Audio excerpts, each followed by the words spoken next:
حضرت ربیع کہتے ہیں میں بڑی دور سے سفر کر کے گیا حضرت اویس کرنی سے ملنے، بڑی دور سے،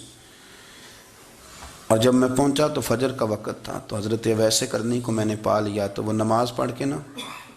قرآن شریف لے کے بیٹھ گئے۔ فرماتے ہیں اشراق چاشت کا وقت ہوا تو نفلوں کی نیت باندھ لی۔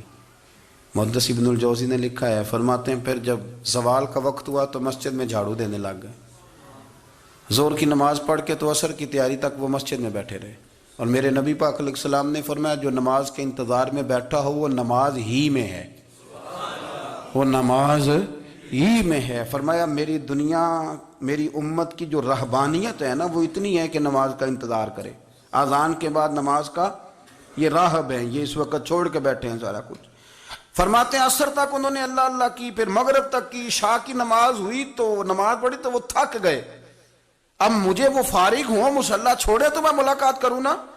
کہ جب عشاء کی نماز کے بعد آخر انسان تھے، تھک گئے، نیند کا غلبہ ہوا تو تھوڑی ایسے آنکھ بند ہوئی تو کھلی تو رونے لگے، حضرت ویسے کرنی رو کے کہنے لگے مالک مجھے غافل تو نہ کر، ابھی میں نے کیا بھی کچھ نہیں، دن ختم ہو گیا، کوئی نفل نہیں، کوئی اللہ اللہ نہیں، اللہ مجھے غافل نہ کر، میری مدد فرما۔ فرماتے ہیں جب وہ روئے تو میرے ساتھ جو شخص تھا میں نے کہا اٹھو چلیں، کہنے لگا حضور ملا نہیں، فرمایا جو میں لینے آیا تھا وہ مجھے مل گیا ہے، جو میں ان سے سیکھنے آیا تھا وہ مجھے نصیب ہو گیا، اب اور میں نے کیا لینا، ختم ہو گئی بات، اٹھو چلیں۔ اللہ کے بندوں نے حضرت ربیعہ بن کعب اسلمی رضی اللہ تعالیٰ عنہ فرماتے ہیں، کہتے ہیں جب بنو قریظہ اور بنو نذیر یہودیوں کے ساتھ حضور علیہ السلام نے جنگ کا اعلان فرمایا تو وہ دشمن ہو گئے، ہمیں خطرہ تھا کہ وہ رات کو کہیں محبوب کو تکلیف نہ دیں، تو کچھ لوگ نا تلواریں لے کے نبی پاک کے دروازے پہ پہرے داری کرتے تھے، گن مین رکھنا حرام نہیں، اگر کسی کو واقعی خطرہ ہو تو اس کے لیے سنت بھی ہے۔ حضرت علی المرتضیٰ تلوار لے کے حضور کے گھر کا پہرا دیتے تھے۔ حضرت ربیعہ بن کعب اسلمی رضی اللہ تعالیٰ عنہ فرماتے ہیں کہ رات میری ڈیوٹی تھی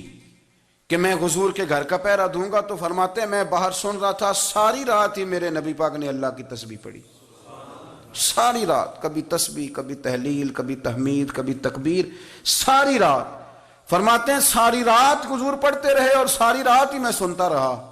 مجھے اونگ آ گئی، میری آنکھ لگ گئی، حضور ابھی پڑھ رہے تھے، میں تھک کے سو گیا، اور فرماتے ہیں جب میری آنکھ دوبارہ سے کھلی تو میرے کانوں میں پھر کوئی چیز گونجی، تو میں نے کان لگایا تو میرے حبیب ابھی بھی اللہ کو یاد کر رہے، ساری رات حضور رب کی عبادت کرتے، اسی لیے تو کہا یا ایھا المزمل قم اللیل الا قلیلا، حبیب ساری رات تو نہ جاگا کا۔